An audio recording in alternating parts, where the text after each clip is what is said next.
తెలుగులో తమిళ్లో వరుసగా సినిమాలు రిలీజ్ చేస్తున్నారు రాఘవ లారెన్స్. పెద్దగా సినిమాలు అయితే ఆడటం లేదు. కాంచనా 4 మూవీ కోసమే అభిమానులు 1000 కళ్ళతో ఎదురు చూస్తున్నారు. వివరాల్లోకి పోతే, పోయిన ఏడాది రుగుడు, చంద్రముఖి 2, జిగర్దండ మూవీ అయితే రిలీజ్ చేసినారు. కానీ థియేటర్లో పెద్దగా ఆడలేదు. తెలుగులో అయితే అస్సలు ఆడలేదు. రాఘవ లారెన్స్ అంటే హర్రర్ మూవీస్ రావాలనే అభిమానులు కోరుకుంటున్నారు. అదే జరుగుతుంది ఇప్పుడు.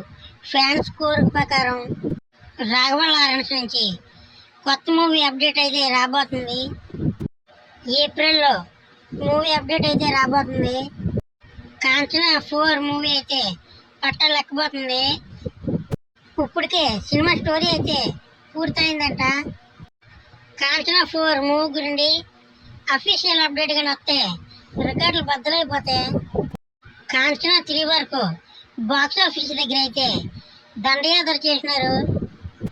కాంచనా 4 మూవీ కానీ వస్తే బాక్స్ ఆఫీస్ దద్దరిల్లిపోవడం డెఫరెంట్.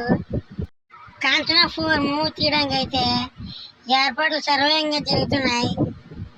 కాంచనా 4 మూవీ గురించి ఎదురు చూస్తున్న వాళ్ళకైతే ఇది బిగ్ అప్డేట్ అని చెప్పొచ్చు, పండుగ అని చెప్పొచ్చు ఫ్యాన్స్కి. కాంచనా 4 గురించి ఎంతమంది ఎదురు చూస్తున్నారో కామెంట్ చేయండి.